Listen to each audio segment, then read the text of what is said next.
The number 12 Duke Blue Devils look to defend their home floor at Vaughn Cameron Indoor. It's the ACC on ESPN.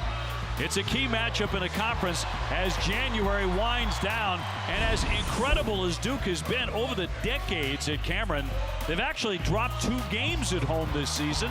That's a bit of a headline. Now, the first one was way back at the top of the season. It was barely underway when they took on a really good Arizona team. Arizona prevailing in the end, a big slam for emphasis and waving goodbye. You don't see that every day at Cameron Indoor, that's for sure. And then just recently on January 20, the Pitt Panthers, nobody gave them much of a chance. They came in at 180-76. Blake Hinson getting up on the table there, rather controversially. Dave O'Brien alongside Corey Alexander and Myron Metcalf. Great to see a partner, and that's 2 losses, and here comes a very good Clemson team trying to make it 3. And a very good Clemson team led by a really good player in P.J. Hall, who most of America doesn't know about. However, this is an opportunity for him on a national stage to go up against one of the best in the ACC, and Kyle Filipowski, the ACC's preseason player of the year. P.J. Hall, a Wooden Award mid-season top 25 watch list guy, so his season continues to get better and better. Duke has battled injuries lately. Roach has been nicked up a couple of different times. Jeremy Roach, and Myron, is he going to play today? Jeremy Roach will play, and that's surprising because he didn't practice much this week. He got hurt, obviously didn't miss the Pitt game with a knee injury. Then he didn't practice leading up to the Louisville game. In the Louisville game, he sprained an ankle, hasn't been with the team the last couple of days in practice, but this morning he told John Shire, I want to go get it. John Shire said that's the senior spirit, and that is why he's such a great leader for this team. He called it a miraculous return, and his return certainly helps out this Duke team today. Byron under pressure there amidst the crazies, didn't even blink. Not at all. He's a true professional. I'm shocked he didn't jump back in there with the crazies like Dickie V used to do back in the day. Right, wait till you see the kicks he's got on today, because he could pull that off, believe me. Well, we're just moments away from this one. Inside the conference today, very, very busy day. Of course, Florida State giving North Carolina all they can handle in Tallahassee in the final minutes of that one. Still a very close game. 70-66. North Carolina has the lead, but over 3 minutes to play. FSU always so dangerous down there in Tallahassee in particular. That will be the first time this season we've seen only the sophomores and the freshmen in the starting lineup for Duke. There's 6 different starting lineup this season. And Clemson wins the opening tip as we are underway. They have not won at Cameron Indoor in their last 20 tries. So that's how futile it's been. Will today be a different story in a couple of hours? Chase Hunter lines up the first one, but can't hit it. Going to be very important for Clemson to get a good start here. This is not a building you want to get off to a slow start and allow Duke to build momentum. Well, that is for sure. With the great success they've had in this building, all-time 955 wins, just 173 losses. On the move, swooping in, McCain will drop in the first 2. Nice move by the freshman. And we're watching Jared McCain grow right before our eyes. Pretty much a shooter for the majority of this season, but starting to do more things off the bounce. Starting line for Clemson. Hall getting 20 a game. He's going to need a big one. So will Joe Girard. Shefflin has been outstanding on the glass, and Clemson on the board. And I love the matchup early, going inside to P.J. Hall, giving a chance to go one-on-one against Filipowski and winning the first one. All preseason first team all ACC, averaging 20.7 rebounds a game. Kane on the outside comes in, averaging 12 points a game. Duke has 5 guys averaging double figures. Pass was tipped. Mitchell on the back and lay it up and go to the line. Mark Mitchell looked very healthy and spry against Louisville after missing a couple. Jared McCain, such a great shooter. You have to run him off the three-point line, but showing how his game has progressed, how he can get to the rim, and P.J. Hall showing all the progressions in his game, back to the basket up against one of the ACC's best and winning the bat. Joe Girard will pick up the foul, and Mitchell to the line after missing a couple of games. He worked for 34 minutes against Louisville and put up a nice one, a double-double in that easy victory for Duke to improve to 14-4 and 5-2 in the conference. Yeah, not just your average run-the-mill double-double, a 20-12 performance against Louisville, and the second time he's done that in the last 3 games that he's played, OB. So Mark Mitchell playing his best basketball of the season. So John Shire was hopeful that everybody was healthy again, but now all of a sudden Roach with a new injury, nicked up with the ankle. Here's the touch by Wiggins. They left that one short, came right back to him, in and out of his hands. And they'll look at each other. It'll go the other way. It'll be Duke ball. Brad Brownell, head coach for the Tigers. He has been Clemson's top man since 2010, trying to get them back to the NCAA tournament. Just 4-13 against the Duke Blue Devils. But when you consider the era in which he's coached in, having 4 wins, you know, against Duke is not bad, considering he went up against one of the best in the business. Sure. And speaking of best in the business, this gentleman replaced the best in the business when you talk John Shire now in his 2nd season as the head coach for the Duke Blue Devils.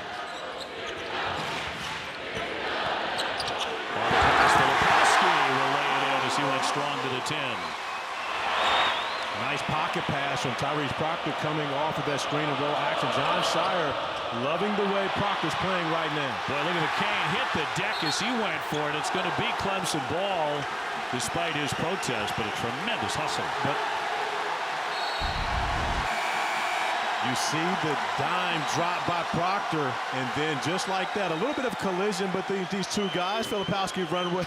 I mean, when you run into P.J. Hall, it can hurt. And Filipowski feeling a little bit of that one on just a little love tap after he makes the bucket. 7-footer, feeling the effects of that. All at 6'10". Fumble there, right around the hash mark. He nearly lost it. That pass almost got away too. Here's Hunter beyond the 3. Shot clock is down to 1. Will they get it in the air? The answer is no. There was a whistle on the play. There's a foul. The shot clock was winding down to nothing. McCain picks up the foul. But did the shot clock expire before that? Well, I believe that's what the officials are going to go over and look at. They're going to see, did the foul happen before the shot clock expired? Or actually, will that be a shot clock violation? Got a great crew going over to check it out, led by Bert Smith at the monitor. Along with Lamar Simpson and Tommy Morrissey. Take a look at the top of your screen. Yeah, that's it, 0. I'm not sure on that one, OB. I believe that contact may have happened before the end of the shot clock. So that one may actually end up being a foul, which is tough luck for Jared McCain. As we look at the shot clock, there's the contact. It's considering when the whistle was blown, that may end up being foul number 1 on McCain, and Clemson avoiding a mistake of not recognizing the shot clock. Boy, awfully close. As they head to the monitor, all 3 of them there to take a look. And what we're seeing right now, early in this game, Brad Brownell having to go to the bench, get Josh Beadle on the floor, because the matchup with Wiggins having to defend one of the perimeter players for the Blue Devils was going to be a struggle. So they make the substitution early, and Beadle, as he checks into the game, doesn't recognize the shot clock going down, but very well could have been bailed out by Jared McCain. So our first controversy here today. 17:36 to go. Clemson gets it in. Gerard off the fake. Hall in traffic, flipped it up there. No basket as he was fouled before the shot. And that foul will be charged to Caleb Foster, the freshman for Duke. His first. Tigers have been a very solid offensive team all season long, averaging 81 points a game. They shoot it well. Nice fall away there for 2. And that's the guy they have to get going. Chase Hunter has to be aggressive for the Tigers to have an opportunity here in Cameron today. He's the guy that had a huge breakout season a year ago. On the corner, McCain, no. Rebounded away by Sheffield. Has been a rebounding monster. Unreal. And John Shire talked about what he does, not only on the defensive board, but also in the offensive glass. He finds the open man, and Hunter drains it. He has 5 quick points here. He's only hitting 28% beyond the 3-point line, but you can't be more open than that. But Chase Hunter in his 5th year in college, redshirted the season. Now, when you've been in this building a number of times, the crazies aren't as crazy anymore. Well, that's a man's move by Filipowski. Just couldn't finish it. ACC preseason player of the year. And it's Clemson by 2. Beadle will launch it. No. And kicks to Proctor. Proctor coming off a huge game. 24 points. And a rout of Louisville, a career high. Filipowski too strong. That's one he can hit, though. He is 40% out there. And that's a differentiator for both these guys. When you look at he and P.J. Hall, both are capable of knocking down the three ball. P.J. on cue, stepping up and knocking down the trail three. Already you're starting to feel a little anything you can do, I can do better among the bigs. Well, when you think about these two bigs going at it, they're two of the four preseason first-team All-ACC bigs. P.J. went up against one Armando Bacot where he lost that battle. So he's looking to get some retribution here against Flip. Getting around and out. Clemson, 5-point lead very early. Hunter wants to attack. Got it up on the 10. It won't drop for him.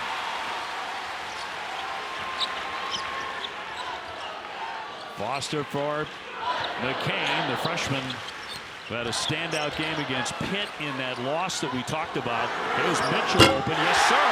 He'll drain a triple. And Mark Mitchell struggled to shoot the basketball early in the season, has since found his confidence. John Shire says he's been so much more decisive as of late, knowing when to shoot it, when to just drive it, and when to make a play. Hunter's going to go hard. He'll draw the foul. Mitchell came to try and defend, and he hit him. 10-8 Clemson. P.J. Hall has not won in this building. However, he's gotten off to a great start trying to find his route. Chase Hunter stepping up, knocking down the three ball, and P.J. on the trail hold his three up as well. So 15:04 to go here in the first half. And Clemson with a 2-point lead here on the Duke Blue Devils. Clemson trying to hang Duke with a third loss at Cameron Indoor here on this vaunted home court during the current basketball season. Duke coming in ranked number 12 in the country. And hoping they'll be healthier today. It depends on what Jeremy Roach does, how much he plays today. We want to welcome you here to ESPN and our coverage of Duke and Clemson inside the ACC. After Carolina and Florida State played at Dandy in Tallahassee. Corey Alexander, Dave O'Brien, and Myron Metcalf with you. Duke Blue Devils coming in ranked number 12 with a record of 14-4. The Clemson Tigers looking for the upset at 13-5. When you go inside the Clemson Tigers, they have a number of guys you have to give attention to. Ian Shefflin, it brings the double team often, and he kicks it out. Chase Hunter steps up, knocks down the three early, and then on the trail possession, P.J. Hall feeling confident at Cameron Indoor, steps up, knocks down a big three. 2 3-point field goals made already for Clemson. He's got off to a great start here to get things going. Well, the big guys have kind of been going back and forth like, hey, I'll top what you do, he and Filipowski. So that should be a dandy of a matchup in the lane all day. It absolutely should be. And you're talking about two first-team preseason All-ACC performers. One America knows about in Kyle Filipowski. He's all over the front cover of every magazine. They may not know as much about P.J. Hall, but P.J. Hall looking to have that type of breakout performance here in Cameron today. A big question is how much is Jeremy Roach going to play? Real key for the Duke Blue Devils. Myron Metcalf joining us from courtside.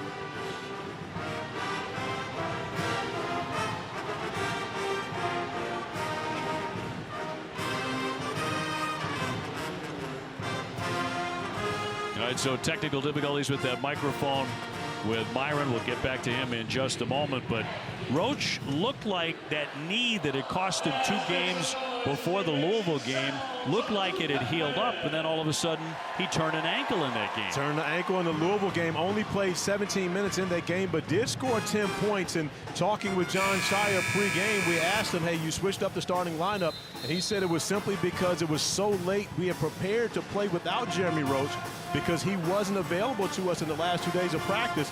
This morning he says, Coach, I think I can go. He said it's that senior spirit and how much he wants to be out there for his team that's allowing Jeremy Roach to be a part of this game today. Senior and a captain. So from a leadership perspective and knowing what a big game it is, Duke has lost 2 times at home at Cameron Indoor so far this season. For a lot of programs, that's no big deal. But they're not the Duke Blue Devils at Cameron Indoor. And you hear the ovation amongst the crazies and everyone here in the crowd when Jeremy Roach steps onto the floor. They know how important he is to this team. and glad to see him back on the floor. He missed the Pittsburgh game a week ago where Pitt was able to come in here and get a win.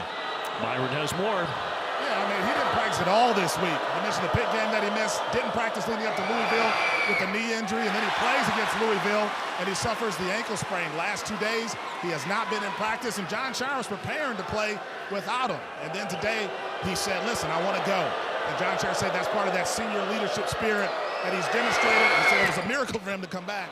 And they're just a different team with Jeremy Roach out there on the court.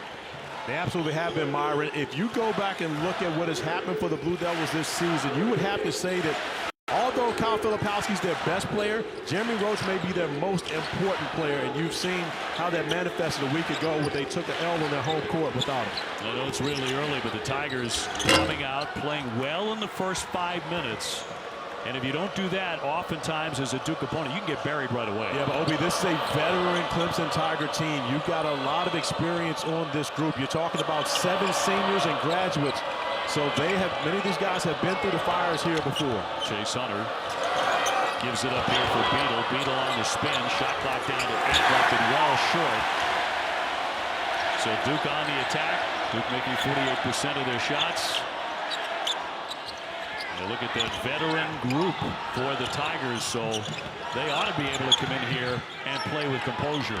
And I don't believe any of them have a win in this building, so that's also going to be some extra motivation. But Mark Mitchell working hard, looked very healthy and spry against Louisville after missing 2 games. He played 34 minutes, had a double-double. He has 6 quick points. And we're seeing Mark move to the 3 now with Sean Stewart starting to get more and more minutes, double-figure minutes for him the last 2 games for the Blue Devils. John Shire talked about he makes them more physical and, of course, a bigger team when Stewart, the McDonald's All-American, gets on the court. Hunter back outside for Hall. He just hit 1 triple. He misses this one. Comes in at 20 points and 7 rebounds a game, the senior. And now Roach with a touch for Filipowski, averaging 18 and 9 on the back down, and a foul with 13:22 to go, and offensive on Filipowski is first. Obi, you can get away with the first bump, but the second bump, a smart defender is going to absorb that contact. They're going down. P.J. Hall, we talked about him as a veteran, and he cut his teeth on defense. Started out being much more of a defender than he was an offensive player. The offense has grown, but he cut his teeth on being a defender, and a smart possession right there by P.J. Hall. So Filipowski will take a seat. And 6'10", Ryan Young, the graduate, into the fray. Godfrey outside the 3. Dylan Hunter, Chase Hunter's little brother, will shovel it here for Hall.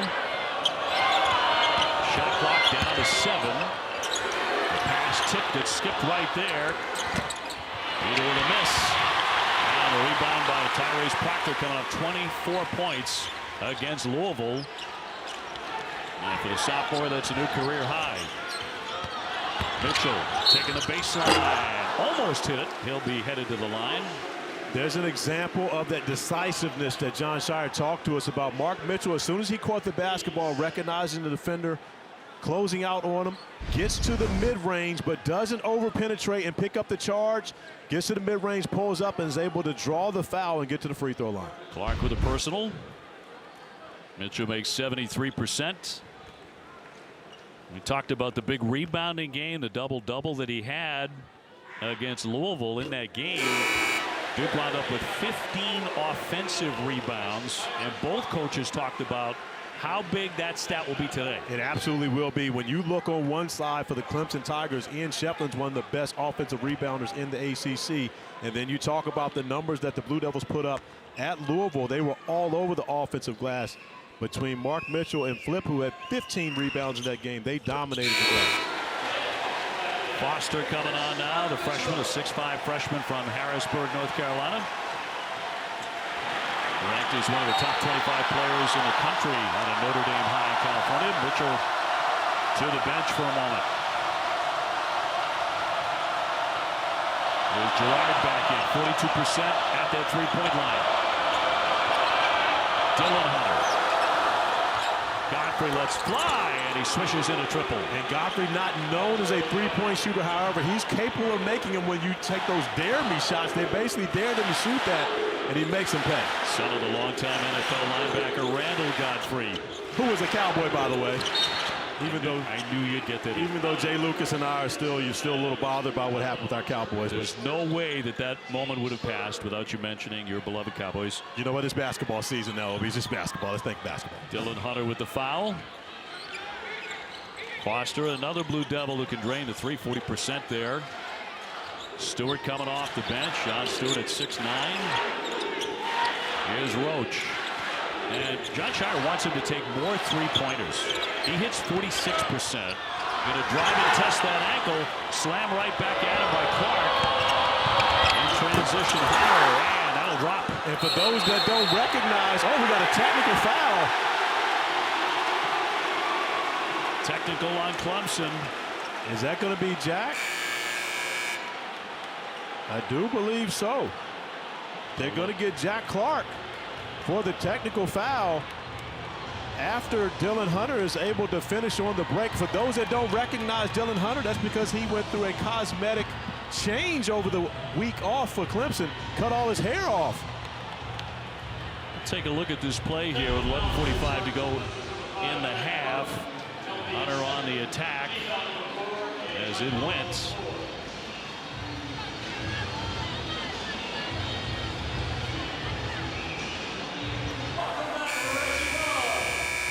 Clemson leads here 16-12. And Brad Brownell talked to us a lot about taking this crowd out of it.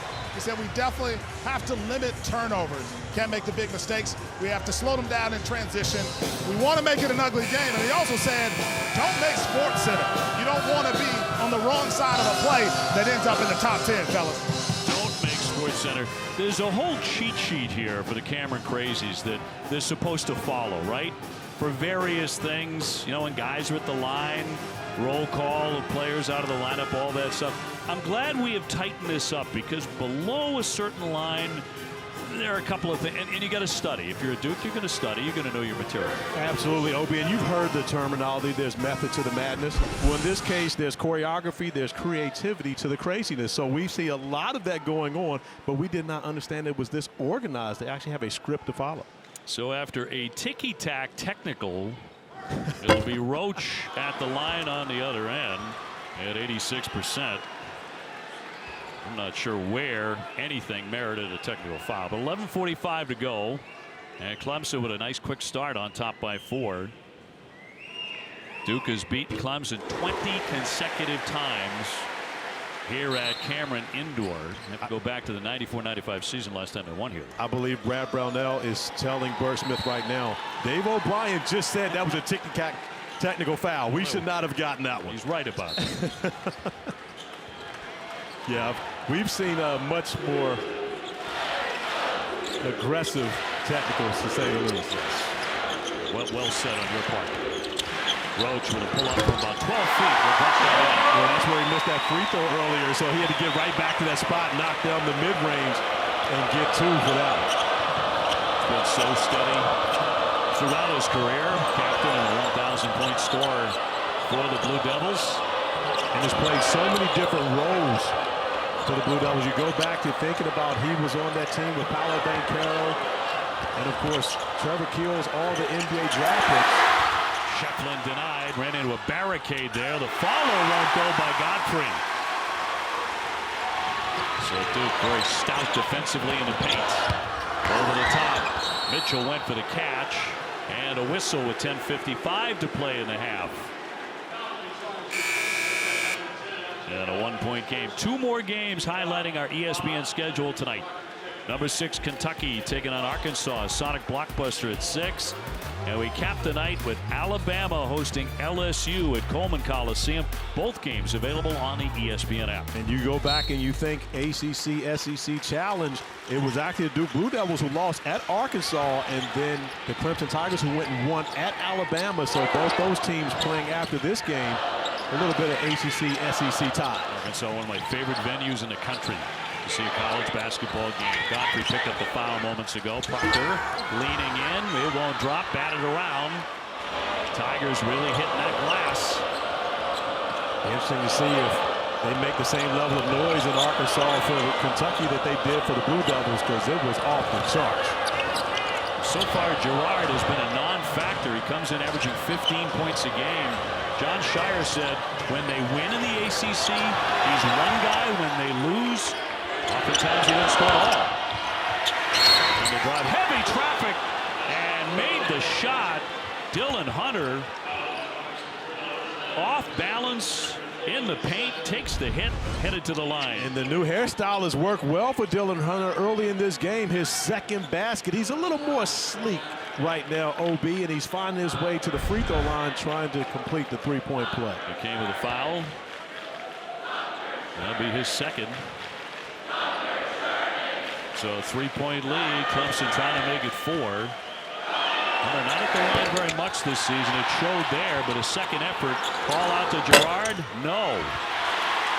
Great look for Girard. Always the best time to shoot the three off the offensive rebound. That's normally a shot he makes. You're talking about a young man with 349 made three-point field goals in his career. And you see his numbers in the wins versus the losses. A 20-point-per-game score in ACC wins this year. Only 11.5 in the 4 losses. Closing in on 2,000 career points. Pass over the shoulder intended for Shefflin. And that's one you got to get it on the glass. Allow Shefflin to have the opportunity to put it back in. Nothing but net by McCain. That's what happens when you make mistakes on the offensive end against Duke. Jared McCain, Caleb Foster, Jeremy Rhodes, Kyle Filipowski. They've got so many shooters that can hurt you when they get easy looks in transition. Roach 46% out there. McCain 41.5%. Foster 40%. They can drill those threes. So can this man. Girard gave up the dribble. P.J. Hall with a fall away. And Filipowski with a rebound. He's grabbing 9 a game. He has 23 career double-doubles. Nice spin to the paint, but no.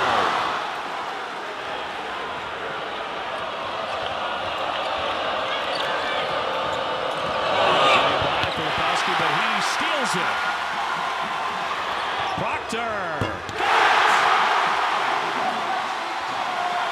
And just like that, Duke surges back in front.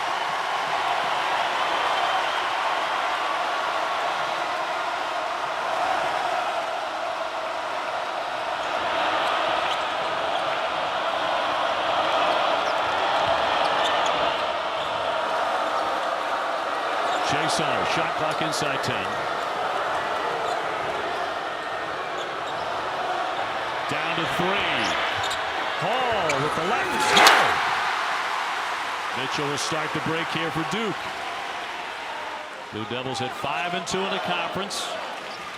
1 week before their first showdown with conference leader North Carolina, who won again today, 10 in a row for the Heels. That's going to be short by Proctor this time. That's a feeling good shot for Proctor after knocking down the last 3 in transition. But one of the characteristics we talked about for Brad Brownell, you got to limit turnovers and limit the threes from Duke. Chase Hunter in a blow by.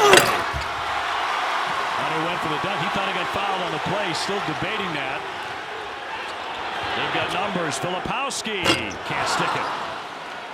He's had kind of a rough first half.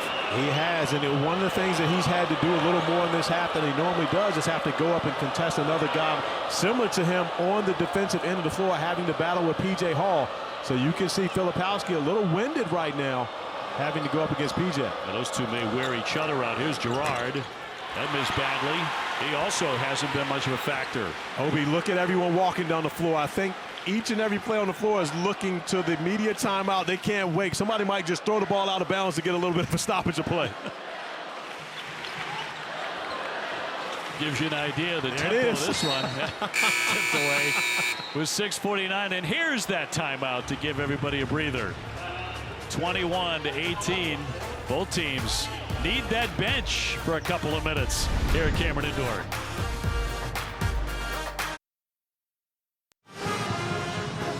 In a game where both teams average over 80 points a game, the pace has slowed significantly. A tired shot from Joe Girard leads to these 3 guys walking up the floor. P.J. Hall needs a break. Everyone looking for the immediate timeout right now. They cannot wait to get to the Gatorade cooler, OB.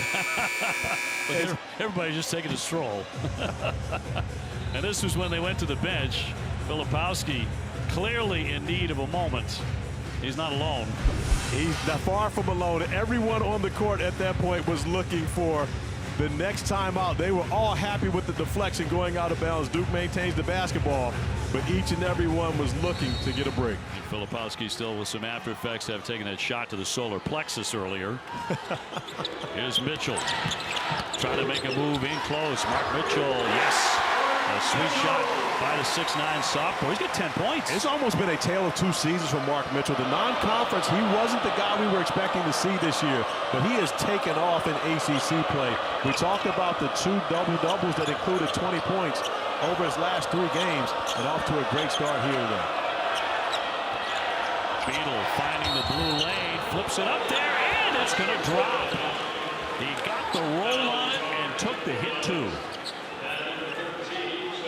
Josh Beadle, who had a strong performance at Florida State the last time out for the Clemson Tigers, attacking the basket and able to finish.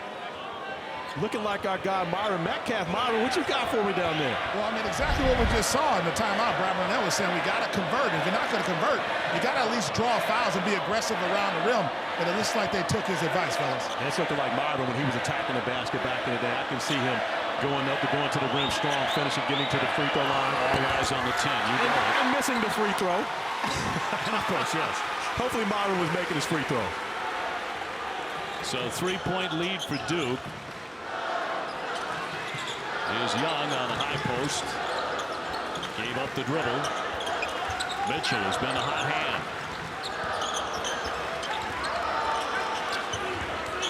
Foster back for Proctor's triple.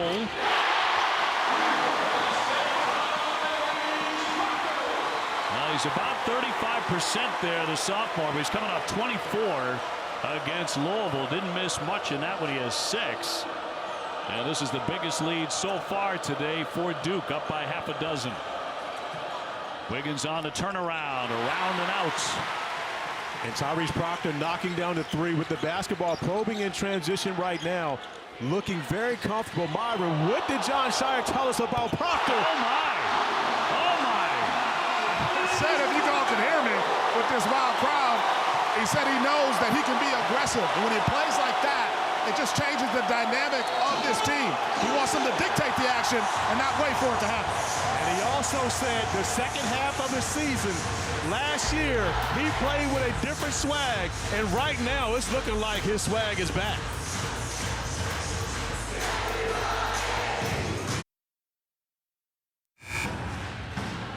Duke on a 14-2 run to open this thing up, and Tyrese Proctor factor number 1 as he drains another triple. And over his last 3 games, he's averaging 17 a game. He's been much better since coming back from injury. Turned his ankle in the game at Georgia Tech. Since returning, he's been coming off the bench primarily. Was a starter here today, but over 17 points per game over his last 3 games, Obi, as you mentioned. But he is playing with a different level of confidence now than we saw from him to start the season. You could tell just that little shake of the head after knocking back another 3 out of 4 beyond that line already. Shiflett for Hall. They got to turn to him now. Those big shoulders of P.J. Hall. Got bottled up there. Shot clock down to 5. Rebound tipped, and that's going to be Clemson ball. And meanwhile, the other guy the Tigers really rely on, along with P.J. Hall, is Joe Girard, but he has not been able to get going. But you and I, and of course Myron and our great staff, Kim Belton, Griff, all of us watched. We were involved in the film session today with Duke as they talked about the scouting report and how they wanted to guard Girard and give the Blue Devils credit for following the scouting report. Again denied. Loose ball comes to Filipowski. Great save by the Blue Devils. Leading by 9. Filipowski.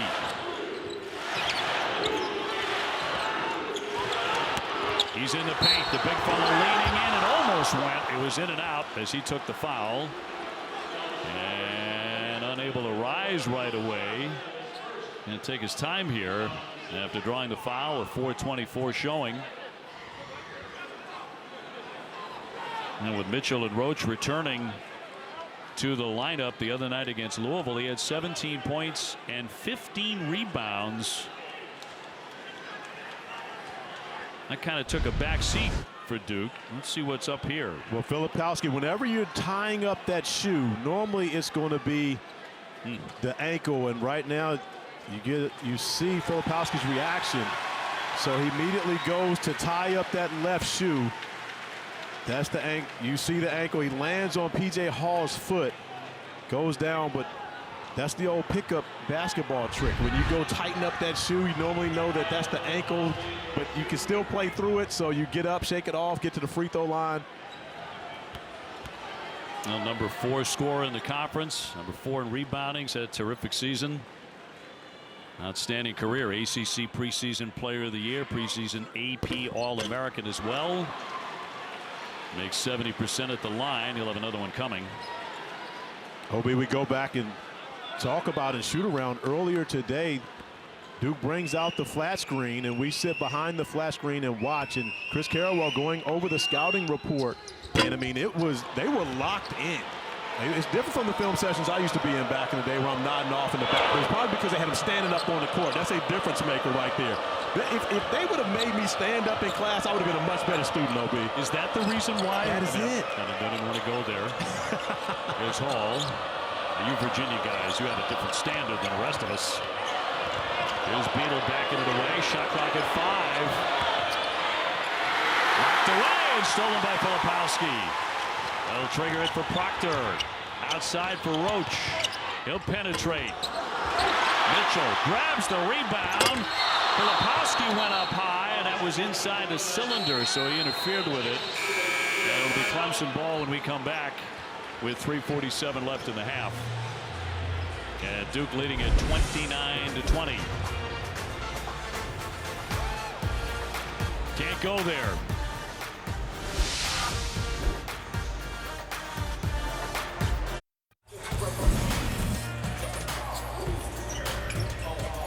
Jeep halftime report coming up from Arkansas. Reese Davis, Jay Williams, Seth Greenberg. R.J. Davis does it again. Kansas finds out again how tough life is on the road in the Big 12. And Duke has found a little something by getting a guy going again. Yeah, when Tyrese Proctor plays like he's a top 10 draft pick with him and Jeremy Roach, that's a different backcourt. Mark Mitchell, to me, the light bulb has gone on. He runs the floor, he gets to the offensive glass, he packs the basket off the bounce, doesn't chase threes. He is playing like a winning player. He is the difference in this Duke team to me. Plenty of scores and highlights coming up, including a team that's leading the Big 12 that did win on the road today.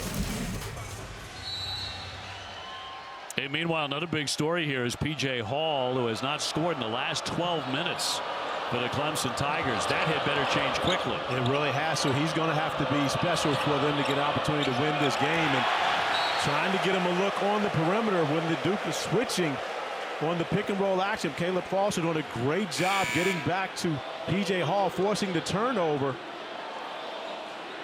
All right, meanwhile, we're what, a week away between the rematch of the great rivalry of North Carolina and Duke. The first of 2 for the regular season. Of course, on ESPN, Foster straight on, left that one short. Right now, North Carolina is just absolutely rolling.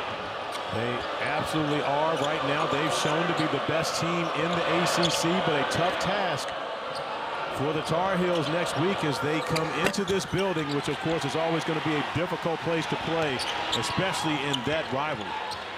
Lining up a long one, Foster, yes. A triple. 32-20. But this is when Duke is most dangerous, when they've got all the shooting on the floor. We talked about the different guys who are 40% three-point shooters for the Blue Devils, and we didn't even mention Kyle Filipowski, who's dangerous from beyond the arc as well. Clemson really cold. 1 for their last 10. Trying to end that. Hunter couldn't do it. Left it shy. Foster just drilled that 3 a moment ago. And right now, Caleb Foster, that's a mismatch. You've got to be able to find a way to go past Ian Sheffrin with the switch. Now they're calling it out. You got to clear everybody out. 10 to shoot. These are 2 teams that did not turn it over very much at all. And Josh Beadle held up and fouled. So it'll be Duke at Carolina. And the first of those vaunted tussles coming up next weekend. The Blue Devils have been sharing the basketball extremely well. You've got two 40% three-point shooters in the corner. Tyrese Proctor picks Jeremy Roach, who makes the extra pass to Caleb Foster, stepping up, knocking down another three. Obi, you and I watched this team make 9 three-point field goals in the first half at Pittsburgh on the road. They show just how dangerous they can be when they're making shots. Filipowski with his second foul. To put Josh Beadle at the line. Beadle came off the bench last Saturday against Florida State. Gave him a big boost with 12 points. Yeah, he was really good in a big win for Clemson, going to Florida State, who's been playing great basketball, now losing 2 back-to-back games at the top. So Clemson and to North Carolina coming in. Florida State still at 6-3 in ACC play, close to the top. Roach bouncing for Mitchell. Off the fake, Foster can't cash in.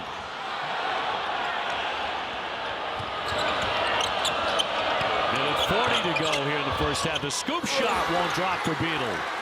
Loose ball on the deck, kicked and saved by the Tigers. Williams will swing it. Chase Hunter to the paint. Yes, sir. Nice play by Hunter, getting to the painted area. Playing off 2 feet, spinning, and finishing in the blue. So Duke taking the timeout on top 32-24 over the Tigers of Clemson.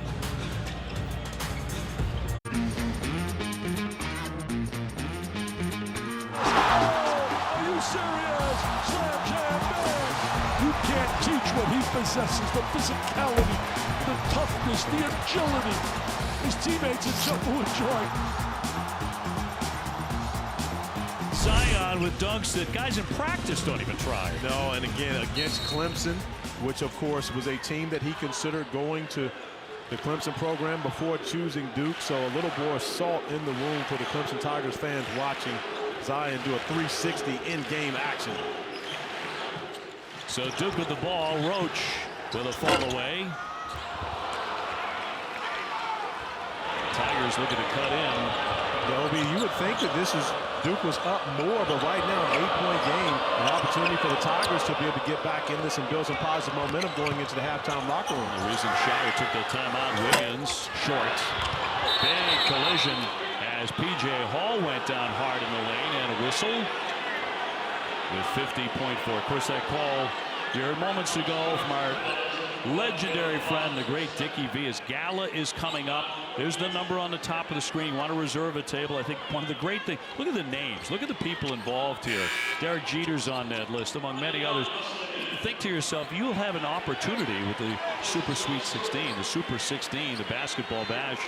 After that, to be in Dickie V's home watching college basketball. That's one of the payoffs there. That's absolutely great to be able to do that, but also to be able to hang out with Dickie V, just watching a game in itself. Sitting on the couch hanging out, that's a treat all alone. Well, Hall at the line as he was fouled on a play by Caleb Foster. Number 2 on the youngster. All at 80%. It's been a rugged first half for him.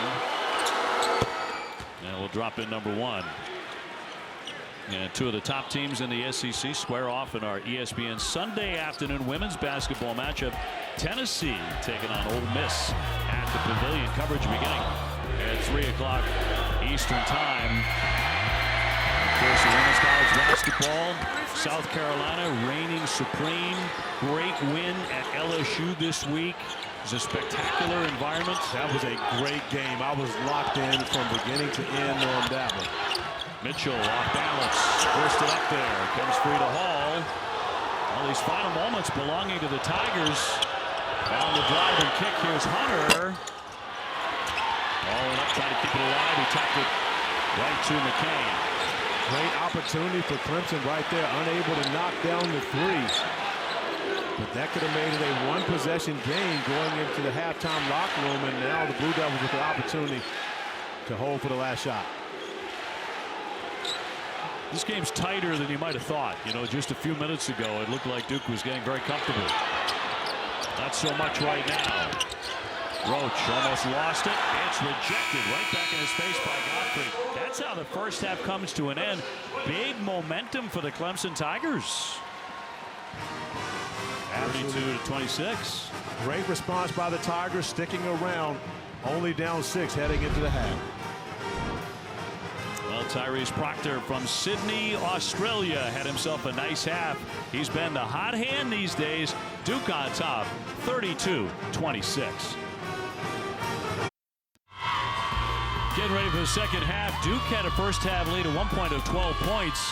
Now down to 6, 32-26 on the Clemson Tigers. Dave Corey and Myron with you here from Cameron Indoor. In the first half, Proctor and Mitchell combined for 19. They were the go-to guys for Duke. They absolutely were. And Tyrese Proctor, with John Steyer says, he's got his swag back, and he's playing like it after a career-high 24 points against Louisville on the road. He's come back home and shooting the basketball extremely well. Proctor accounting for 3 of the 6 3-point field goals for the Duke Blue Devils, and he has been spectacular, even going off the bounce. And on the other side, it's been about the Duke defense and the way they have taken advantage of the scouting report and denied anything for Joe Girard. He's not been able to get going offensively. And P.J. Hall got off to a great start, 5 early points for him. However, the Duke Blue Devil defense has silenced P.J. Hall as of late. The 4 turnovers for Clemson have led to 6 points for the Blue Devils, which is the difference in this first half. Hall coming in averaging 20 points a game, Girard 15. And so they've totaled 7 between the 2 stars for the Tigers. They are not going to win this game unless one of those guys starts to do what he's capable of doing offensively. They absolutely probably need both of them to be able to show up to win this game, especially on the road in this environment.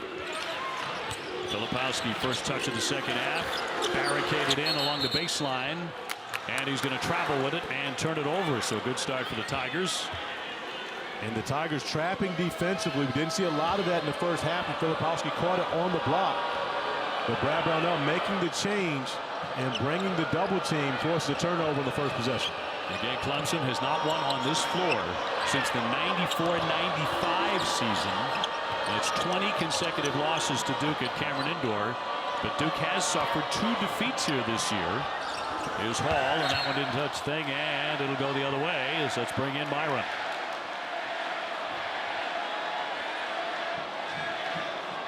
Amir, you got the Cameron conundrum where obviously Brad Brownell talked about taking the crowd out of it, obviously limiting turnovers. Clemson had 4, keep the Devils out of transition. Duke had 10 fast break points. They did do a good job of making it ugly. Clemson shot 29%, Clemson 38%, and then don't make Sports Center. There's still a lot of time for them to end up on the wrong side of a top 10 play, fellas. Yeah, that's a TBD as far as don't make Sports Center. But talking about those turnovers, Clemson did not turn it over for the first 10 minutes of the game. All of those came in the second half of the first half. And Clemson had a lead through those first 10 minutes, up 18-15, and that's when Duke went on the run, was those turnovers started, and went on that run and built the lead up to 12. But Clemson closed the first half on a 6-0 run that allowed them to make it respectable going into the halftime locker room with some momentum. P.J. Hall with his first foul. And another one on the way for Filipowski. A 70% foul shooter.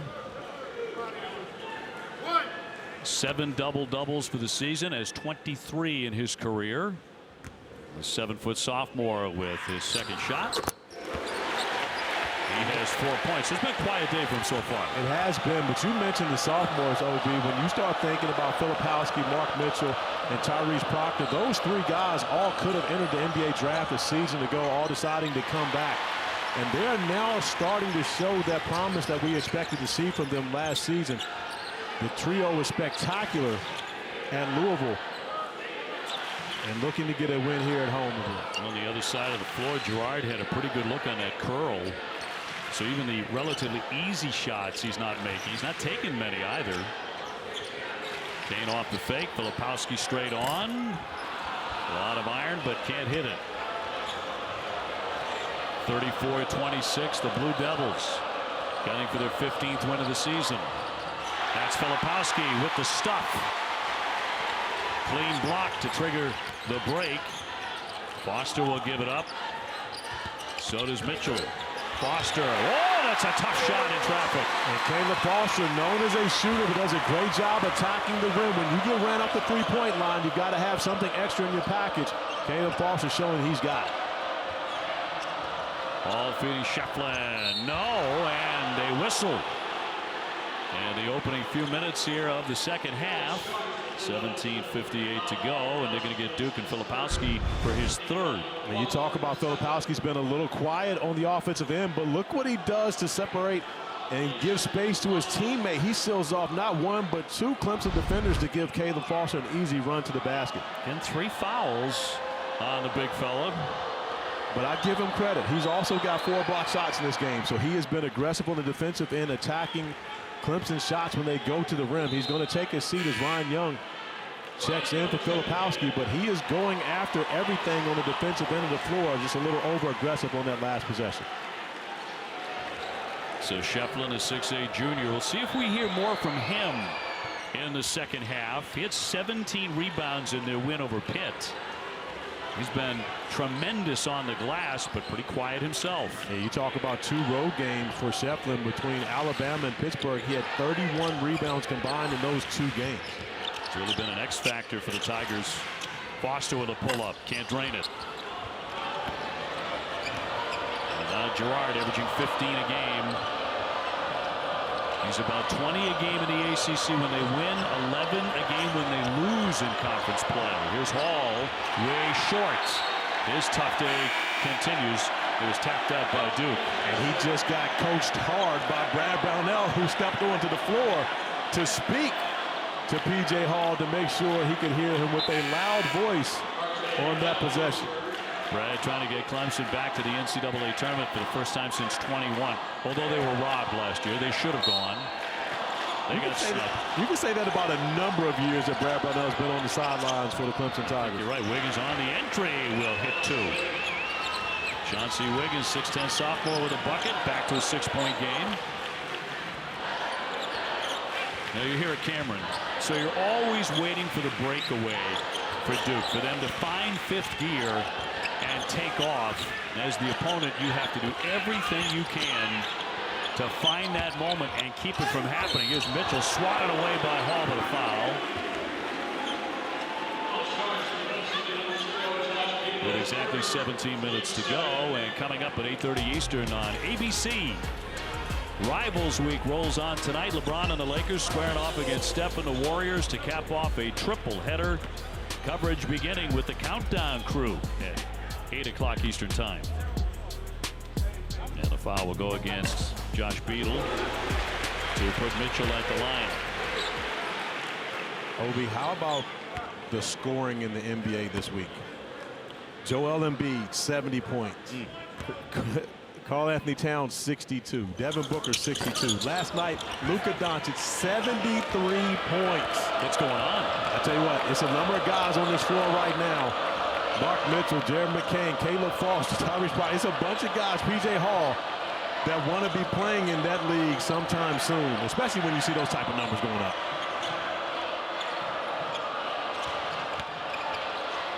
And Elaine bullying his way in. Tough play by R.J. Godfrey, who comes in averaging 7 a game.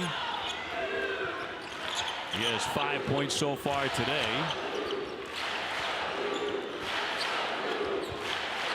Five-point lead for the Blue Devils and the ball. Foster drives it and draws the foul. He's not afraid. He goes in very strong, the freshman from Harrisburg, North Carolina. You always wonder about the first, 4 or 5 minutes in the second half against the Blue Devils. And I know Brad Brownell talks about this with his team all the time when he comes in here. Has been unable to solve it because they haven't won here in so long in the last 20 tries. But when Duke decides, okay, we're going to put the game on ice, oftentimes it is the first 5 minutes of the second half. It absolutely is. And when you think about this Clemson team, you also have to remember this is a veteran-laden team. So you've got a number of guys who have the experience of being here. P.J. Hall, the last time he played in this building, 26 points. and double-figure rebounds, so a double-double for him. Joe Girard's had big games in this building. So these guys can get going at any time, but they can't waste time to make it happen. Girard with the kick to the corner, and it's going to be in and out. Wiggins got a really nice look. He's 38% out beyond the three-point line. And again, in traffic, Proctor will draw the foul. And so we have a timeout with 15:53 to go. Foul on Beadle.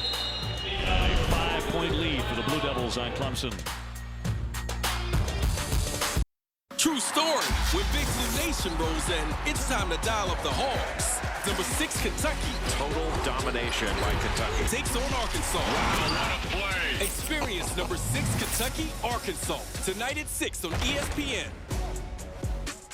On the way next as we look at our upcoming Sonic blockbuster. Arkansas is such a very, very tough place to win games. Last meeting against Arkansas, Reeves 37 and perfect at the foul line. That's having yourself a night right there. Antonio Reeves out of Chicago, 37 on Arkansas the last time they saw him. I'm sure they will be waiting for him with, of course, all kinds of friendly gestures when he gets to Fayetteville. Gestures anyway. Proctor at the line, sinks it. 38-32, another one on the way as we bring in Myron. Both coaches obviously were talking at halftime about what they want to see improve. Brad Brownell said, hey, stay the course, play some great defense down the stretch. And he also said because they're packing the lane, you got to make that extra pass. John Shire said we have to finish. That has to be the theme of the second half. Also, he said rebounding. We can be a lot better in that area in the second half. One of the things that John Shire knows very well, Ian Shefflin is a guy that can pick up extra possessions on the offensive glass. So you have to know where he is at all times. And on cue, Shefflin comes up with the offensive rebound. Right straight on. Yes, finally, a three-pointer.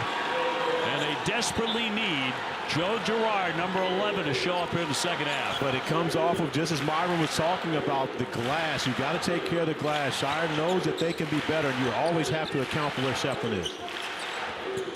Joe Girard 1 for 5. And a return by McCain, who's about 42% at the three-point stripe. He's a freshman. And ranked by ESPN the #1 high school player out of California, out of Sacramento.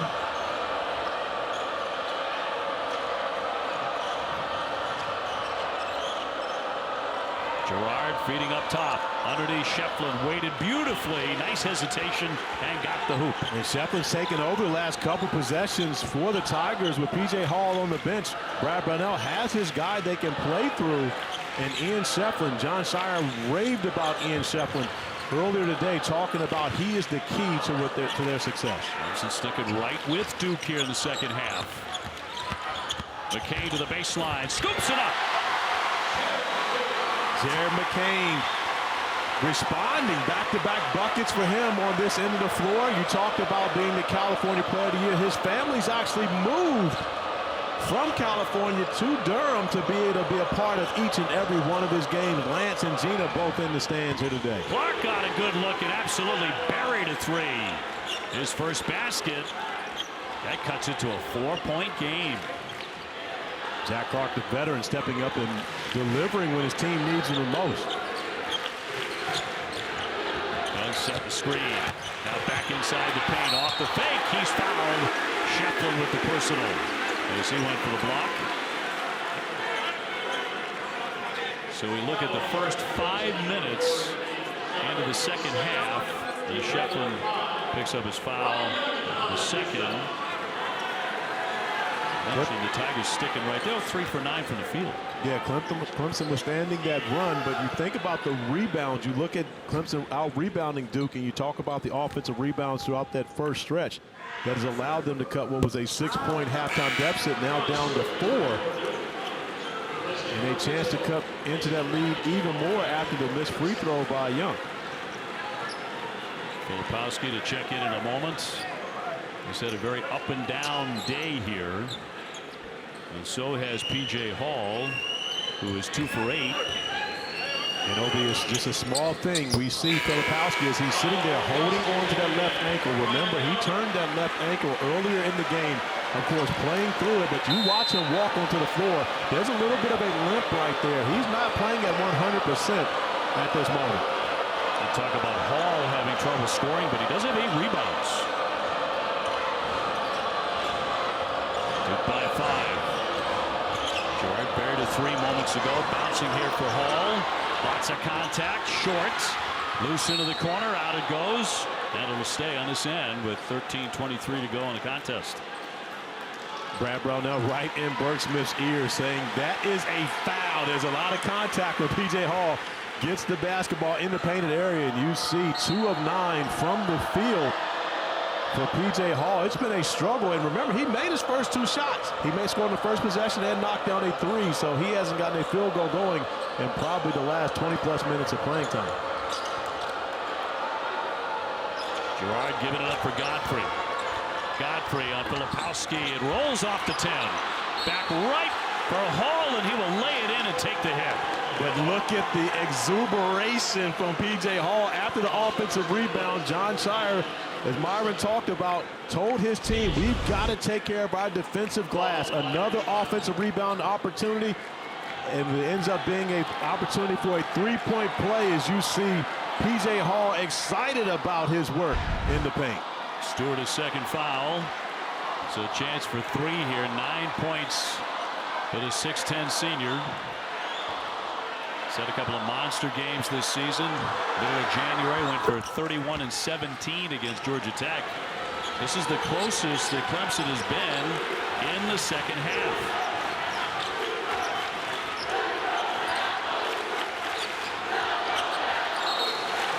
Travel. Duke gives it away, and a travel by Proctor. Only their 5th turnover, but this gives Clemson a chance to tie it or take the lead. Well, miscommunication between Sean Stewart and Proctor on what they were running offensively. Immediately, Stewart's going to come out of the game and turn for the veteran Ryan Young. But as you mentioned, now you're talking with Clemson with some momentum right here on the offensive end of the floor, looking to tie or take their first lead. That'll go the other way. A whistle here against Clemson with 12:48 remaining and trailing by 2. And take a look at this. Godfrey on the dribble handoff. Oh man, I tell you what, he was actually moving out of the way. That contact was created by Proctor. Godfrey with the personal, I guess. And Brad Brownell does not agree with that call, OB.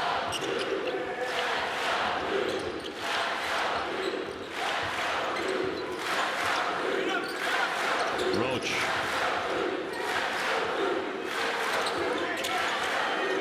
Proctor will back it up. Proctor trying to get loose on the fall away. Hit it! And he hit the deck. He's been the guy this afternoon for the Blue Devils. And steps up and makes a big basket just to give Duke a little more separation. Sophomore with 13. Clark will pull, and too strong. 47-43. Proctor bouncing. Filipowski, an extra pass and a kick. With 11:57 to go. So it remains a tight one here, just under 12 minutes at Cameron Indoor. Duke by 4.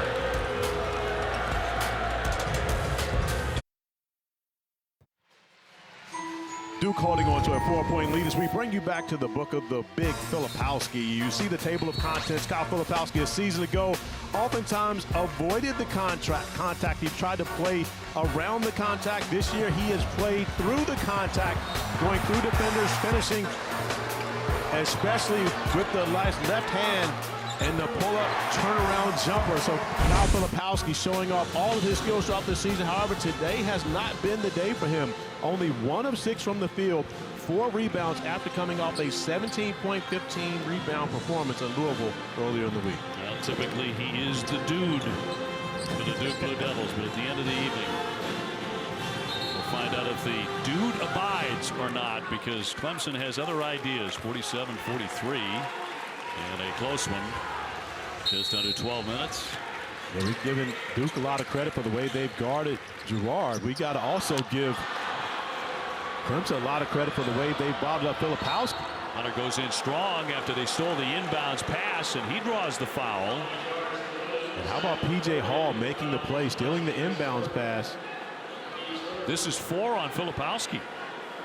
Just picked up his 4th foul. That's another thing that's hampered him throughout this game. Foul trouble. And a lot of that is because Clemson has attacked him on the other end of the floor. We mentioned the 4 block shots. However, he's picked up now that 4th foul. So John Shire will bring on the youngster McCain, and Filipowski to the bench. But a much smaller lineup, OB. So now who do you have on the floor that can keep Ian Shefflin off the offensive glass? That's going to be the challenge for the Blue Devils with the smaller lineup. Hunter with a miss at the line. They make 81% of their foul shots in ACC play, the Tigers do. Will it come down to that? Here's McCain, just into the game. A feathery touch for the triple. Knockdown shooter, Jared McCain. It doesn't matter if he's been in there or he's coming right off the bench. He's locked and loaded every time he touches the floor. And a 20-point game against Pitt, which you went 7 for 14. So he can do that and make a difference. Hunter with the bounce and a shove from behind by Young. He'll commit the personal. Jared McCain snaking the screen and roll, gets the switch, miscommunication. Joe Girard can't get back in time as he knocks down the 3 ball to the delight of mom and dad. Then again, mom is not watching. Can't even bear to watch at times. Here's Girard, around and out. He's only made 1 shot today. The former Syracuse star, very cold one. Roach got open, pulls it. The 3 won't drop. Fortunate break for the Tigers. A little too tricky right there. Yeah, but a dunk there by Shefflin. Nice save. It almost cost them 2 points. And back to a 4-point game. And anybody's contest here in these last 11. Filipowski on the bench for Duke with 4 fouls.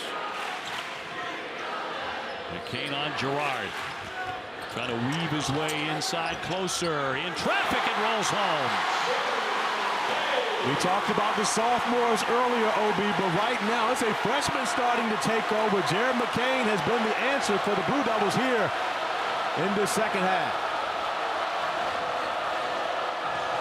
Girard kicks for Hunter, the 3. Shefflin, so tough on the offensive glass. Got it free to Girard. Here comes a triple. He knocks it in. Ian Shefflin continues to make plays. John Shire talked about him. He raved about him. He gives his team energy. He gives his team effort, and now he gives him another second chance opportunity for Girard to knock down the 3. Do you see that advantage on the offensive boards? 10-1 Tigers. 15-0 second chance points, all in favor of the Tigers. That has been the equalizer for them in this game. Roach can't scoop it in. Shefflin another rebound. And he has 8.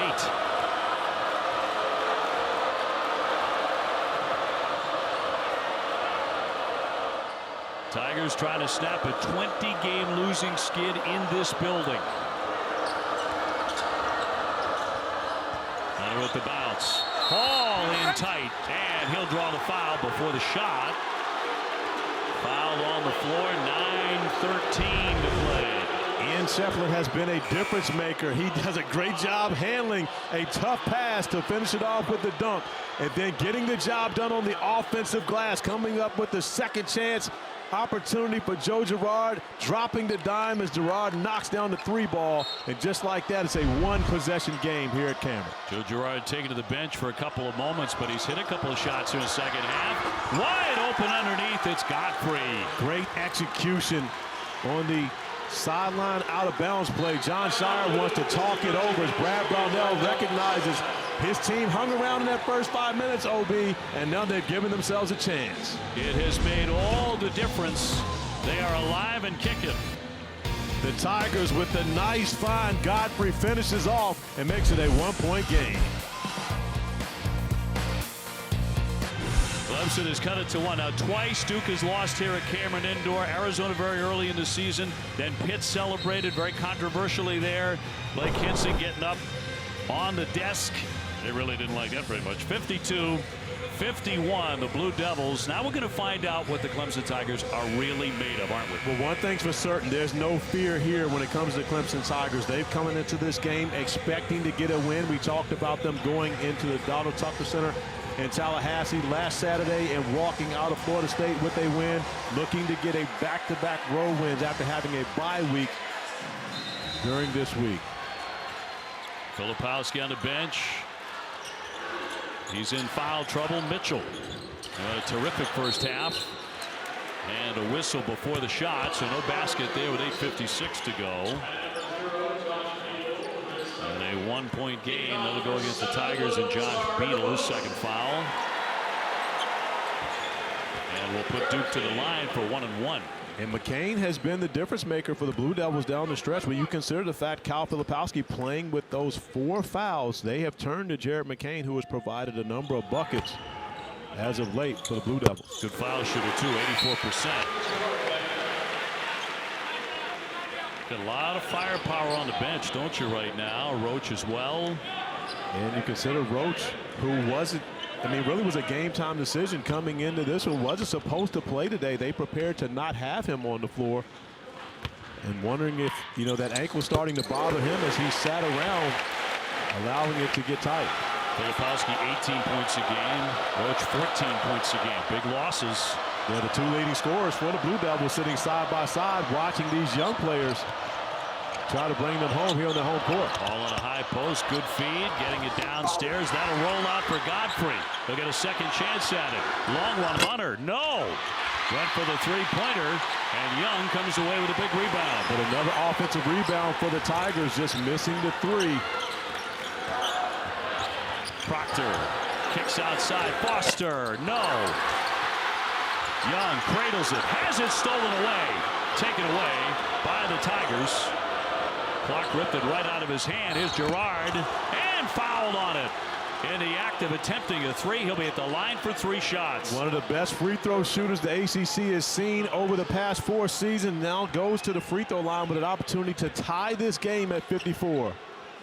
Foster with his 3rd. Gerard 92%. The 5th-year man out of Glens Falls, New York, drops in number 1 of 3.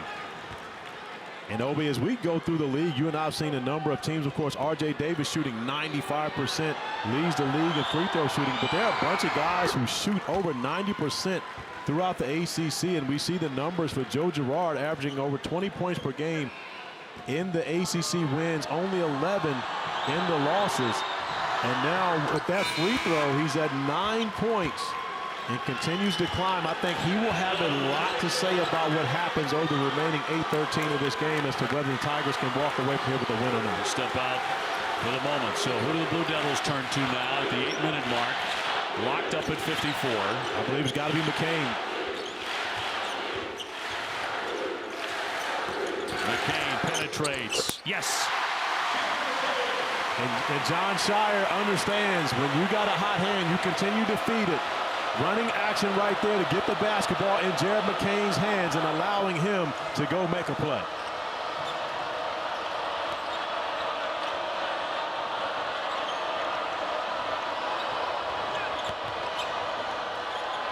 And he swings it back for Godfrey. Here's Hall way downtown. Yes!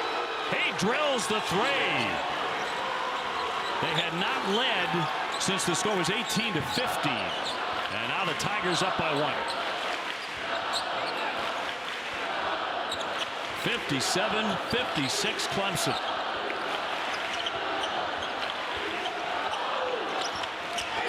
McCain swinging for Mitchell. A dribble down. And that rolls off the 10. Right back up. No Young.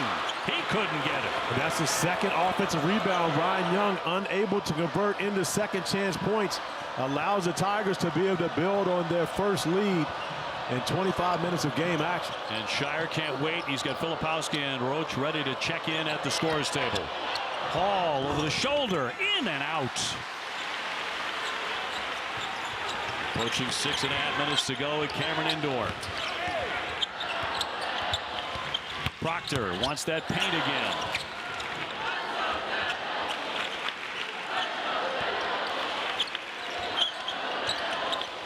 Young handing off.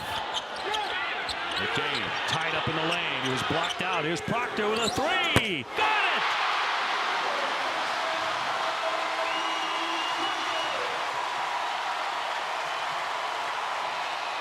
Duke by 2. And a timeout. 6:06 to go. Duke in front of the Tigers, 59-57.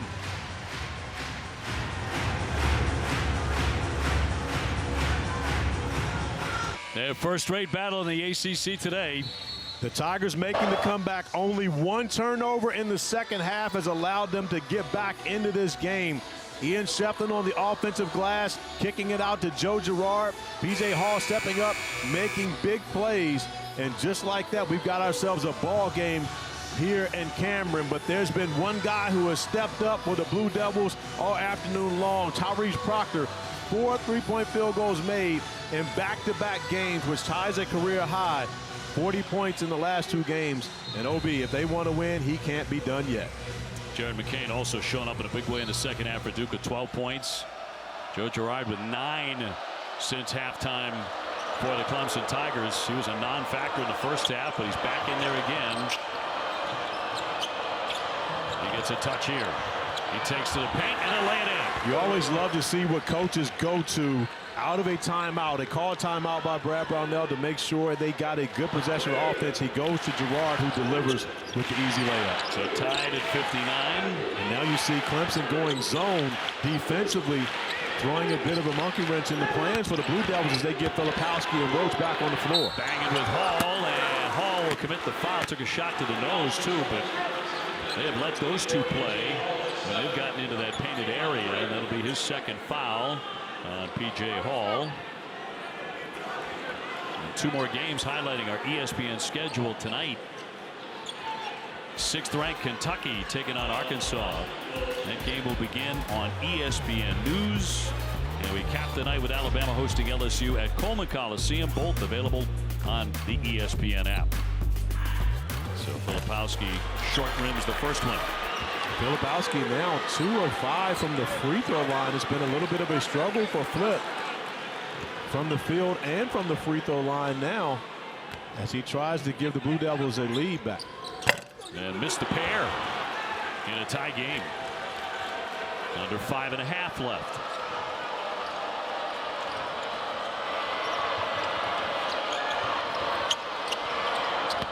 Chase Hunter to the lane. Came free to Hall, and he knows exactly what to do with it. Right back to the 10.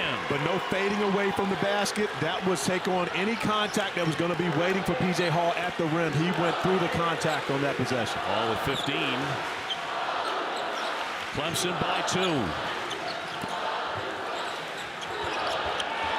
Roach playing on a bad ankle, which he turned this week against Louisville. Slams on the brakes.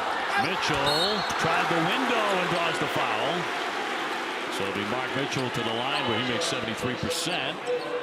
Hit by Ian Shefflin. That's 3 on the 6'8" junior. But Obi, we've got to mention at this point there are a number of ways you lose basketball games. 1, turnovers. Both teams have handled the basketball extremely well.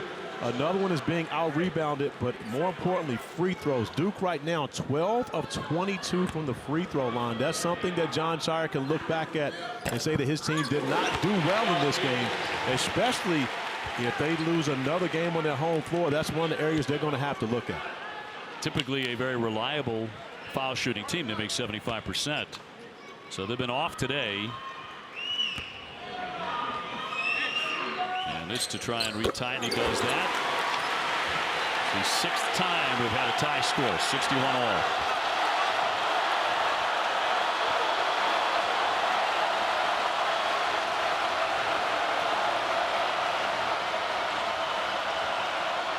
Girard swings for Hall.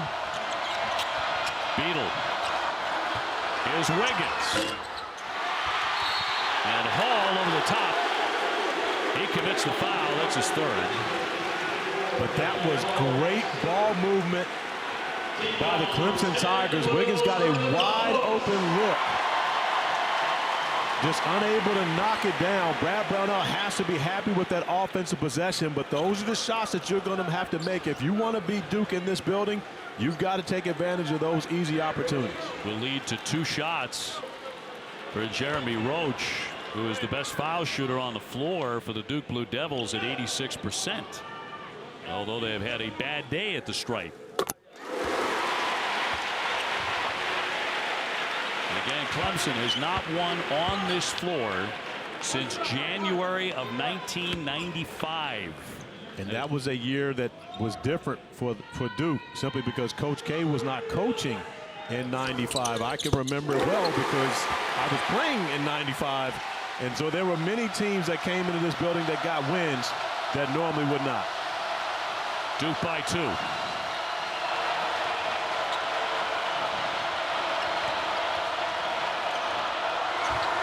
Beadle underneath and a whistle. Tough sledding, anything inside on either end of the floor here. Great cut by Beadle, though, to make himself available. Number 1 on Roach. So Josh Beadle, the freshman, to the line. Coming into this game, he was just 9 out of 17 at the foul line. But makes number 1. Tigers' next home game, part of ACC Network's doubleheader Tuesday night. Syracuse and BC at 7 o'clock Eastern. Then Clemson hosting Louisville at Littlejohn at 9 o'clock Eastern time. Great ACC basketball action around this time as we see certain teams start to separate themselves. But we've got a logjam right in the middle. You start looking at the group of teams with 3 losses, and the road team starting to have a lot of success in ACC play now. Duke in the middle of that, what you're talking about, at 5-2 in the conference. Clemson at 3-4 in the ACC. Tied at 63.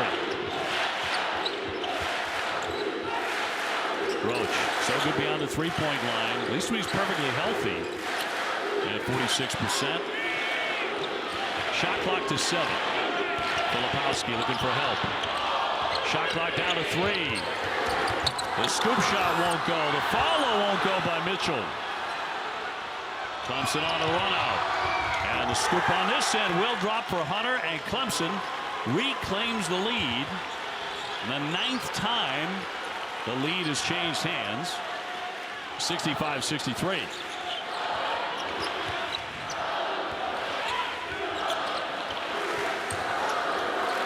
Filipowski off the fake. Banging into Hall again, and another whistle, and another one. And now P.J. Hall has 4 fouls, so the both are marquee big men with 4 fouls. Which of these guys is going to be able to stay on the floor down the stretch as our guy Tyrese Proctor steps in from the 3-point line and is unable to finish it. But however, Chase Hunter with the finger roll.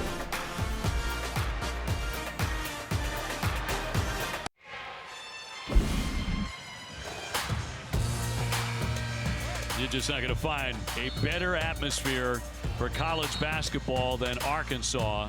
That should be a raucous environment. Meanwhile, here at Cameron Indoor, it's the Clemson Tigers by 2 trying to spring the upset over the number 12 team in the country on a court they haven't won on in 20 consecutive tries. And you consider the fact you've got a veteran team in Clemson coming in that's never won on this floor. Brad Brownell as a coach has never won on this floor. So a hungry Clemson team that needs this win in the worst way. However, the Duke Blue Devils don't want to give away another win on their home floor to an ACC team. Having lost to the Pitt Panthers rather stunningly 80-76 on this court. So it's Filipowski at the line. And a big sophomore, 7 feet, 250 pounds, will drop in the first one.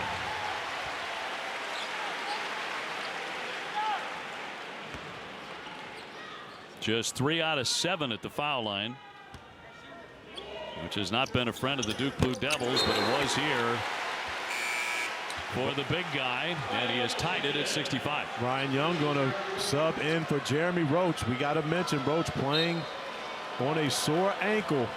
So John Shire going offensive, defensive substitutions.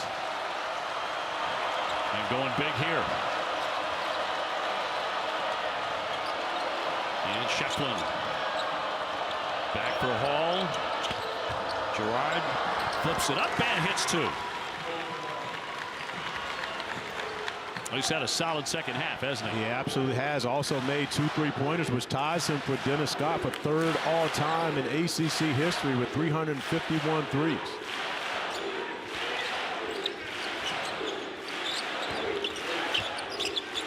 McCain way outside. Proctor.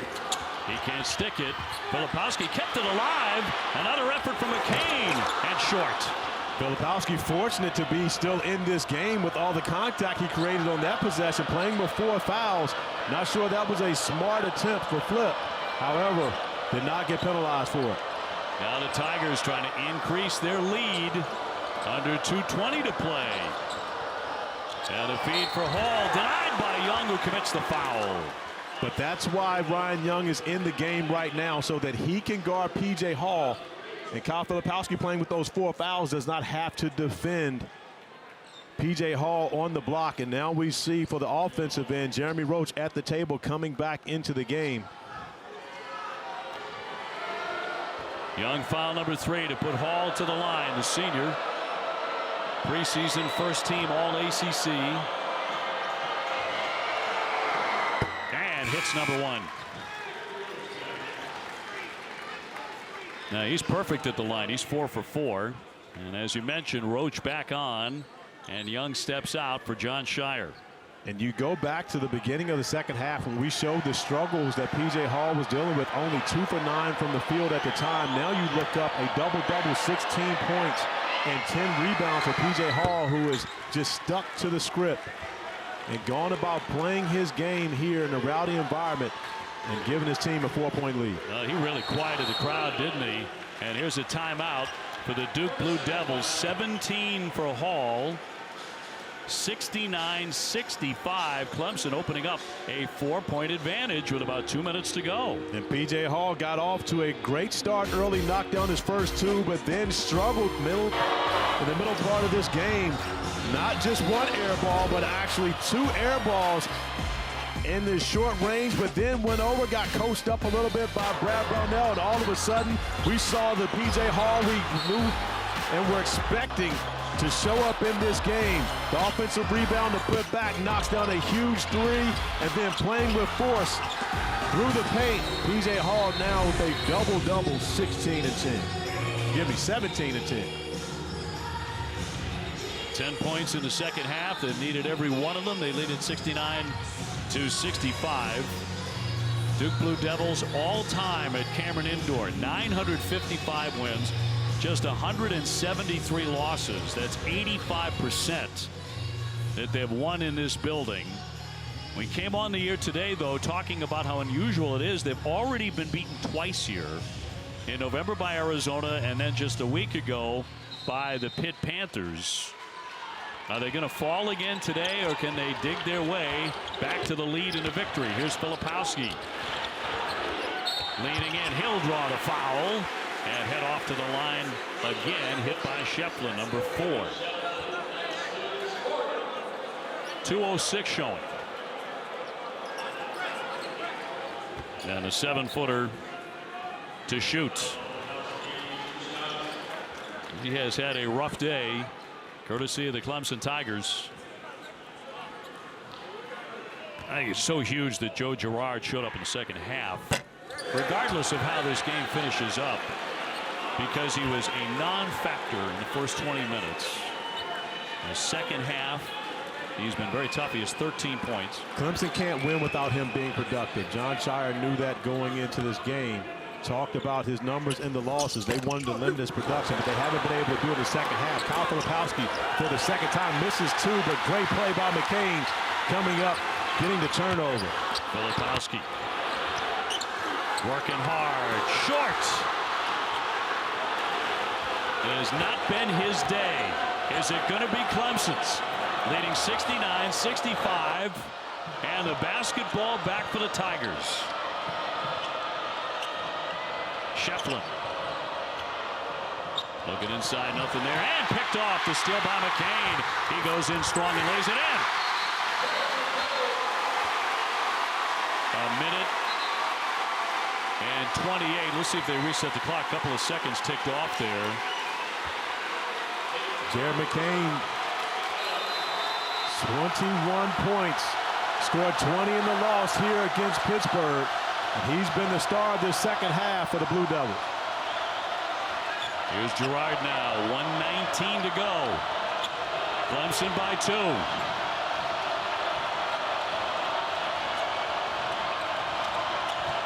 Girard won't shoot it. Shefflin bobbled it and gave it away. 1 minute to play. McCain. Step back. Here's the 3. Rebound tipped by Filipowski. He went for the save and saved it back to Clemson. Clark. Hunter gives it up. Smart play by Clemson. Don't force anything. Use as much shot clock as you can. I would expect to see the basketball in the hands of P.J. Hall right now. Mark Mitchell trying to defend him. That's a tough matchup for Mitchell. 8 to shoot it. Entry pass knocked away by Mitchell. A steal for Duke. 20 seconds to go. And a timeout with 19.2. Jon Scheyer tried to give his team an opportunity to see if they could get a good look in transition, but when they didn't have anything, a good timeout by Coach Scheyer to get his team organized. Timeout Duke. Duke trailing by 2 with the ball. Kentucky and Arkansas to come up next. Stay right where you are. 69-67. That game just underway. We'll get it to you as soon as we can. But this one has turned into a thriller down the stretch. Yeah, we'll get it to them as soon as this one's over because we got a great one here in Durham. The Cameron Crazies have been quieted by the veteran leadership of Joe Girard, P.J. Hall, and the Clemson Tigers. Let's get out of Myron. Yeah, you look at what Brad Burnell wanted them to do to take the crowd out of this game. Limited turnovers, slowing them down in transition, making it ugly, and that ended up on SportsCenter. It looks like now Duke could end up on SportsCenter if Clemson can maintain this momentum. They absolutely could, Myron. However, Clemson going to have to come up with a strong defensive stand on this possession. Most likely you will see Filipowski in the painted area to find a way to get to the rim or to the free throw line. Jon Scheyer talked about his passing ability. If Clemson does decide to double team Filipowski, that could open up one of these shooters on the perimeter. And even though he struggled throughout this game, the preseason ACC Player of the Year and the best player for the Duke Blue Devils deserves to be the guy making the play down the stretch. So on the reset, as you can see, Duke is out of timeouts. Clemson has the possession arrow and lead by 2. Joe Girard on the bench. That's a defensive move by Brad Brownell. He's going to throw a bigger lineup onto the floor.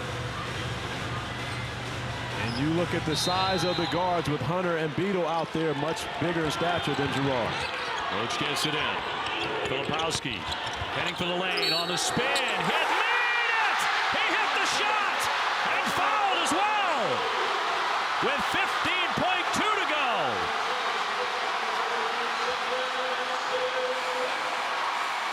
Shefflin with foul number 5. And somehow the 7-footer got it to go. This is what you respect about Kyle Filipowski. Regardless of the way the evening has gone for him thus far, still finds a way to go out and make a play for his team. Only his second field goal of the game, but it was a huge one for the Blue Devils as it ties the score at 69, an opportunity to give them the lead at the free throw line. Remember, Corey, he's only 4 for 10 at the line. It has been a fierce struggle today. And he made it when he needed to, didn't he? Duke by 1. Clemson does have 2 timeouts remaining. Get across half court, you call the timeout and get organized. With 12.4 to go. And a timeout, Tigers. Now, Obi, similar to what we saw from the Blue Devils, you do the same thing on the other end of the floor. P.J. Hall is their guy. That's who they followed all season long. So you want to make sure that you give him an opportunity to be able to make the play, but you want Joe Girard back on the floor now as a floor spacer to be the guy that you're going to give an opportunity when P.J. Hall makes a play. This one's a dandy. Oh, we've had a lot of fun here today. Clemson has not won here since 1995. Down by 1 with 12.4 seconds to go. Here's a look at the standings inside the conference. North Carolina, an impressive win today as they have ripped off 10 straight. They're 9-0 in conference play. Duke right behind him. Of course, North Carolina and Duke will meet next weekend, next Saturday. But Clemson coming into this game, one of the teams with the best non-conference resumes in ACC play. This win would go a long way for them in their tournament resume come March. Well, it's been a tremendous second half. As mentioned, Clemson does have the possession arrow. They're down to 1 timeout. Duke out of timeouts. Whatever you do, if you're the Clemson Tigers, you want to do it going toward the basket. You want to put the pressure on the officials to make a call if there's contact.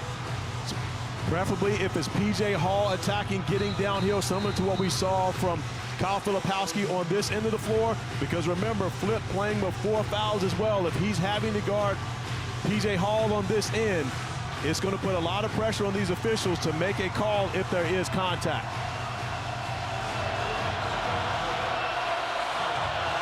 So Clark to get it in right in front of the Crazies.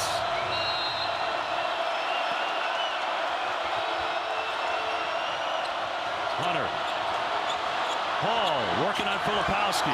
And the lane and draws the foul with 7.4 seconds. That's what you want. You're taking your best player. You're saying go out and take us home. And not only does he get to the free throw line with an opportunity to tie and give his team a lead, he also fouls out Kyle Filipowski, picking up that 5th with P.J. Hall attacking the basket. Great execution once again. You get the basketball in the hands of P.J. Hall. Now, had he spun back, Jeremy Roach would have come away with a steal, but P.J. Hall is strong enough to go through the contact and get a shot. Hall, by the way, perfect at the line. He is 5 for 5. 7.4.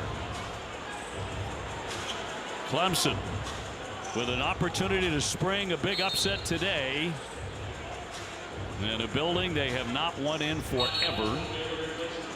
Trying to change all that here this afternoon and now into the evening in the ACC. But 2 big losses, OB, and of course overtime not out of the question in this game. Ian Shefflin out of the game for Clemson, which is huge. Even bigger, Kyle Filipowski now disqualified from this game, and we'll have to watch if it does go into the extra session. So here comes number 1 for the senior, P.J. Hall, trying to tie it.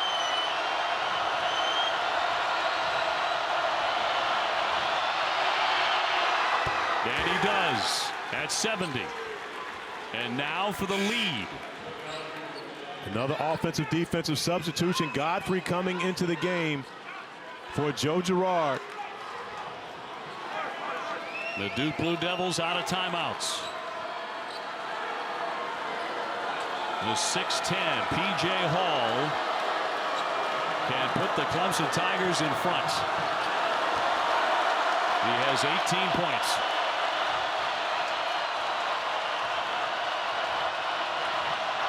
The second on the way, and the Tigers lead it 71-70, and they take a timeout. 7.4. 71-70. Man, is it quiet in here. Give P.J. Hall and his Clemson Tiger teammates a lot of credit for quieting this building, especially in the second half. Obi, we watched Clemson take a 6-0 run at the half. Duke was up 12. Clemson cuts it to 6. They come back and struggle a little bit to start the second half. But when they withstood that first 5 minutes of the second half, they started to build some momentum. The longer Duke allowed them to hang around, they built more and more confidence and now find themselves with a 1-point lead with 7.4 remaining.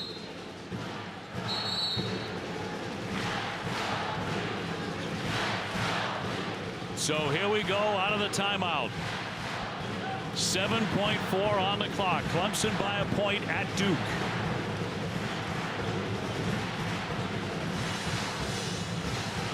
P.J. Hall very smooth and very confident at that line. You've talked all day about the veteran presence for the Tigers. And is it going to pay off here? Roach is going to inbound. No pressure on him. Here's Proctor. Proctor across midcourt. Proctor looking to get a shot in the air, round the back. He fires it up there, left it well short. There is a whistle. A foul on the play with .4 on the clock. My goodness. With the clock winding down, getting inside a second .4, and a foul here against Josh Beadle of the Tigers. But this is the reason why you want to go to the basket. You don't want to settle. And there's a lot of contact on there. That's a foul, OB. You look at the left arm of Beadle. It makes contact with the right arm of Tyrese Proctor as he's shooting the basketball. That's a good call. That's a foul. And Proctor now has the pressure on him to go to the free throw line and see if he can win this game. And the officials, Bert Smith, Lamar Simpson, Tommy Morrissey, also going to the monitor to see if maybe more time needs to be put on the clock here. Less than half a second. Proctor, by the way, is 72% foul shooter. Take another look as he went around the back. And you look at the contact. The right arm of Tyrese Proctor as he goes to shoot the basketball. Beadle gets contact on that right arm, throwing off that shot. That is the right call. So this will be 2 shots for Tyrese Proctor, the sophomore from Sydney, Australia. As he draws the foul, they have set the clock at 1 second remaining. And let's also remember, although Proctor is 2 for 2 at the line, Duke 19 of 31 at the free throw line. They've lost a lot of points at the free throw line throughout this game. So Proctor to shoot 2. He hits number 1 to tie the game. And another one coming to put Duke in front. What a finish to this one.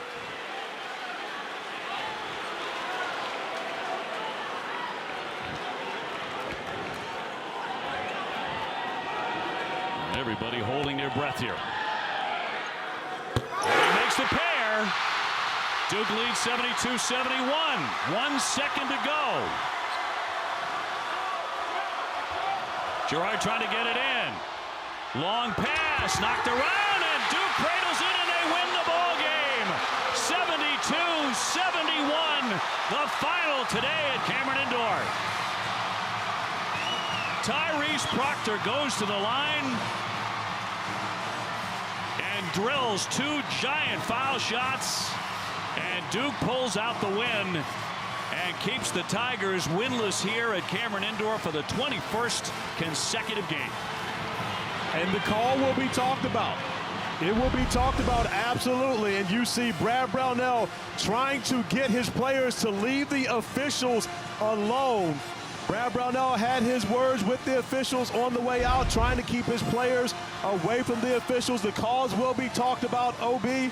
There was contact on all the calls at the end of this game.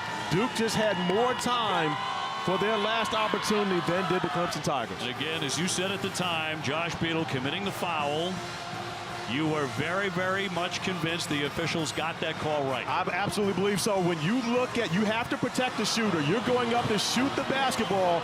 You cannot make contact with a shooter's arm. There was a lot of contact on that, as you see. Now, again, this is something where there could be an argument as to should there have been a call made on that play, but this is the crucial play of the game. Tyrese Proctor unable to get by Beadle, but look at the contact. Beadle hits Proctor on the elbow and then on the hand. That is a foul. Proctor goes to the free throw line, takes care of business, knocks down 2, and wins the game for the Blue Devils. He said that's crazy. Tyrese Proctor, though, goes to the line as cool as a cucumber, drills the pair with 1 second left, and Duke wins it. Obi, I'm a firm believer in the ball don't lie. If he didn't get fouled, he wouldn't have made both those free throws. Final score, Duke 72 and Clemson 71. Kentucky, Arkansas next. For Myron Metcalf and my partner Corey Alexander and our entire crew, I'm Dave O'Brien as you check out the reaction. What a finish here at Cameron Indoor. Now to Dan and Jay in Fayetteville, Arkansas.